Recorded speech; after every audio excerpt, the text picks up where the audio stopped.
Number one, Azane Kaka number one. Bonjour et bienvenue à tous.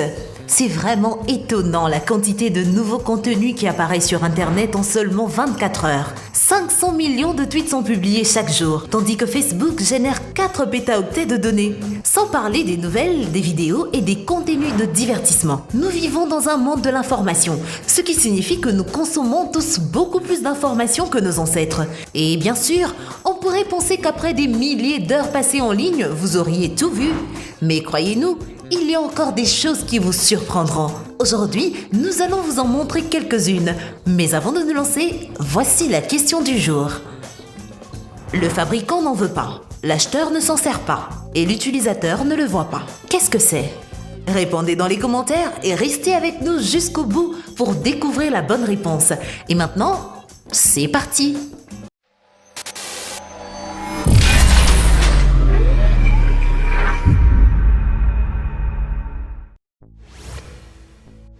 Et surtout, n'oubliez pas d'aimer et de vous abonner pour ne rater aucune de nos vidéos. Un chimpanzé nu. Malheureusement, nous n'avons pas pu découvrir ce qui est réellement arrivé à ce chimpanzé qui lui a fait perdre tous ses poils. Mais il est bien connu que les chimpanzés gardés en captivité peuvent souffrir d'alopécie. La perte partielle ou totale de poils est fréquente chez ces animaux et plusieurs incidents ont déjà été signalés. Mais pourquoi cela se produit-il ? Les scientifiques tentent encore d'en déterminer les raisons exactes, mais selon certaines théories, la perte de poils chez les chimpanzés peut être associée à un stress sévère ou à un traumatisme psychologique, tout comme chez l'homme, et au fait d'être maintenu longtemps dans un espace confiné. Même si les conditions sont bonnes, elles peuvent certainement conduire au stress. En outre, il y a longtemps eu un schéma anormal chez les primates et les vétérinaires tentent toujours d'expliquer ce phénomène. Parfois, les chimpanzés ne se contentent pas de se désinsectiser le poil les uns des autres, mais les arrachent carrément. C'est vraiment bizarre de regarder des primates sans poils. Nous ne sommes qu'à quelques pas génétiques d'eux et sans leurs poils, leur ressemblance avec les humains est tout simplement effrayante. L'estomac de requin. Si vous regardez cette vidéo alors que vous mangez des mauvaises herbes, nous vous conseillons de ranger un peu votre nourriture. Ce n'est certainement pas pour les timorer. Alors, saviez-vous qu'il existe un phénomène naturel appelé éversion gastrique ? Elle est présente chez un nombre très limité d'animaux, dont certains requins. En gros, cela signifie que l'estomac peut se déplacer sans douleur dans le corps de l'animal et même sortir vers l'extérieur si nécessaire. Et puis il revient dans le corps comme si de rien n'était. Mais pourquoi les requins auraient-ils besoin d'une telle aptitude ?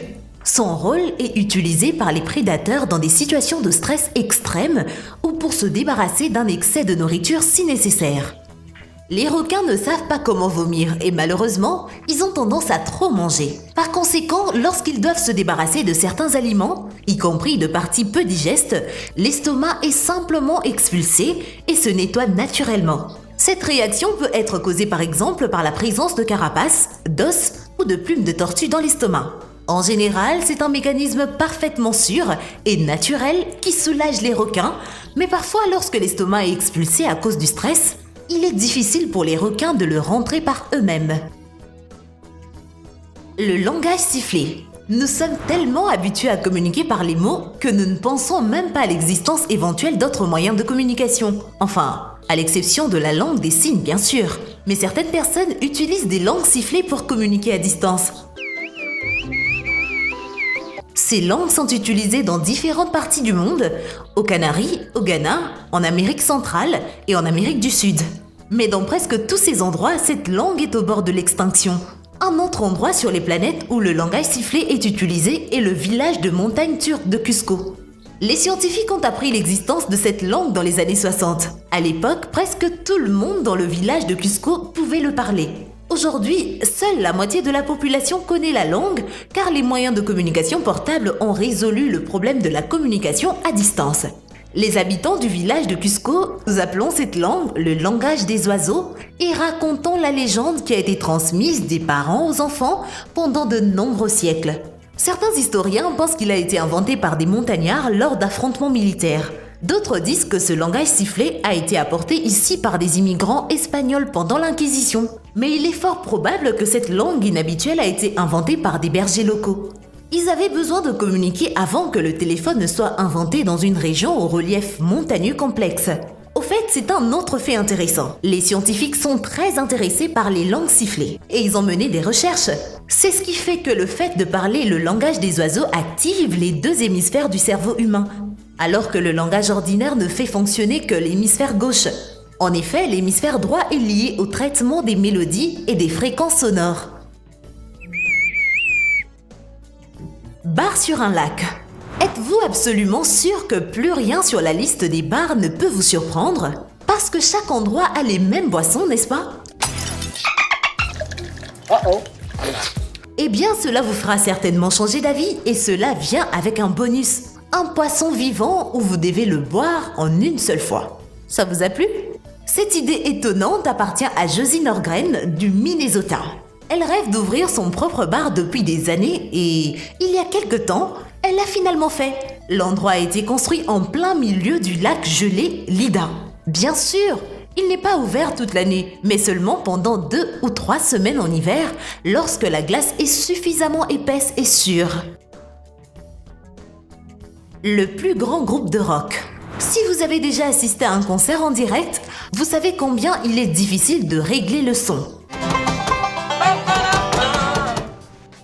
You have to stop. Les tremblements de son peuvent durer une éternité, vous devez arrêter. La batterie sonne mal, la basse est plus forte que toutes les autres guitares, les instruments étouffent le chant. En bref, il est très difficile d'ajuster le son, même pour un groupe de personnes complet. Maintenant, imaginez qu'il y ait 200 groupes qui jouent la même chanson en même temps. Cela semble impossible, n'est-ce pas? Eh bien, pas du tout. Ce groupe existe déjà. L'initiateur de l'idée, Fabio Zaffagnini, originaire d'Italie, rassemble des musiciens du monde entier et de son pays natal pour jouer ensemble des chansons rock célèbres. Dans cette vidéo, par exemple, vous pouvez voir 400 guitaristes, 300 bassistes, 250 batteurs et 350 chanteurs se produire ensemble. Zaffagnini considère les participants de son événement comme les membres d'un véritable groupe de rock. Ils viennent en Italie de plus de 30 pays pour se produire. Des choses faites de poissons. Le designer Joel Isaac a grandi dans une tribu indienne, en Alaska, où on lui a appris à vivre en harmonie avec la nature dès son enfance. Bien sûr, de nos jours, les gens ne vont généralement plus à la chasse ou à la pêche pour se nourrir. Mais pour certains, cela fait toujours partie de leur culture. Même maintenant, Joel va à la pêche, non seulement parce qu'il aime le poisson, mais aussi parce qu'il a besoin de sa peau. Il s'avère que vous pouvez fabriquer de nombreux articles ménagers et même des vêtements à partir de ce matériau. Le créateur, par exemple, utilise la peau de saumon pour fabriquer des masques, des chaussures, des robes et même des vestes de moto. Il attrape, éviscère et mange le poisson comme le faisaient ses ancêtres il y a des décennies. Les écoles flottantes. Chaque année, plus d'un cinquième du territoire du Bangladesh souffre d'inondations dévastatrices. Lorsque l'eau emporte les routes des gens en mauvais état, la vie s'arrête dans de nombreuses agglomérations et les enfants ne peuvent tout simplement pas aller à l'école. L'entrepreneur local, Mohamed Rezwan, a décidé de trouver une solution. Selon ses propres termes, si les élèves ne peuvent pas venir à l'école, alors l'école doit venir à eux. C'est alors qu'il a eu l'idée de construire une école flottante. En fait, il s'agit d'un système de bateaux qui sont à la fois des bus scolaires et des salles de classe. Il est ouvert aux étudiants âgés de 6 à 10 ans. À l'intérieur de ces bateaux inhabituels se trouvent des ordinateurs alimentés par l'énergie solaire des panneaux de toit, des centaines de livres et des tableaux noirs. Certains bateaux ont même des salles de jeu avec des toboggans, des bars et des balançoires. Au fait, les soirs, les bateaux accueillent des cours pour adultes. Par exemple, en apprenant comment présenter ces cultures en cas de forte hausse du niveau des eaux dans la région. C'est tout simplement génial, n'est-ce pas? Poste de montagne. Il s'avère qu'il existe des bureaux de poste incroyablement originaux dans le monde. Par exemple, il y en a un situé dans le village de haute montagne de Hikim, en plein milieu de l'Himalaya. C'est une altitude de près de 4500 mètres. Il n'y a pas de réception cellulaire ni d'internet, mais ils peuvent envoyer et recevoir les lettres. Merci à Rishan Shering qui travaille ici tous les jours depuis 1983. À l'époque, il était considéré comme l'homme le plus instruit de son village, qui comptait une trentaine de maisons. D'ailleurs, ses tâches ne se limitent pas à la correspondance. Il délivre également des passeports aux villageois et garde même leur argent et leurs bijoux dans des coffres-forts. Peinture Excel. Soyons honnêtes, personne n'aime faire des feuilles de calcul en Excel. Enfin, à moins d'être comptable et d'aimer son travail, mais pour la plupart des gens, comprendre les formules et l'interface sophistiquée du programme est un énorme défi. Il s'est avéré que nous avons grandement sous-estimé cet outil. Il ne s'agit pas seulement de rapports annuels ennuyeux, c'est difficile à croire, mais le japonais Tatsuo Horiyoshi utilise Excel pour ses projets artistiques. Après avoir pris sa retraite il y a 20 ans, il a décidé de consacrer sa vie à l'art. Mais il ne voulait pas dépenser de l'argent pour des peintes de pinceaux onéreuses. Il a donc décidé de vérifier s'il était possible de peindre avec les programmes installés sur son ordinateur. Il n'aimait pas la peinture parce qu'elle lui semblait trop primitive, mais il trouvait qu'Excel était tout à fait approprié. Vous pouvez voir les résultats de son idée et sur l'écran, à l'aide de simples outils vectoriels conçus principalement pour dessiner des graphiques, Horiyoshi dessine des scènes de la vie rurale japonaise. Et à première vue, il est assez difficile de croire qu'il ne l'avait pas fait dans un éditeur graphique. Courir en marche arrière. Quand on voit une voiture faire marche arrière, on se demande jamais pourquoi, car il y a une certaine logique à cela. Mais pourquoi une personne se mettrait-elle à courir à reculons ? À moins qu'il n'y ait un exercice spécifique dans un certain entraînement. Il s'avère qu'il y a une personne qui court à reculons pour une très bonne raison. Aaron Yoda a couru toute sa vie, mais à certains moments, il a subi une grave blessure au genou. Malheureusement, il ne pouvait plus participer à des courses ou s'entraîner, mais il ne voulait pas exclure complètement la course de sa vie. Mais que pouvait-il faire ? La réponse est venue à l'improviste. Un jour, Aaron a découvert par hasard qu'en courant à reculons, son genou blessé ne ressentait absolument aucune tension. Depuis lors, l'athlète est complètement plongé dans la course à reculons et aujourd'hui, il est considéré comme le coureur à reculons le plus rapide du monde. Et voilà, c'est tout pour la vidéo d'aujourd'hui. Nous espérons qu'elle vous a plu. Alors, avant de nous quitter, la réponse à la question du jour, c'est un cercueil.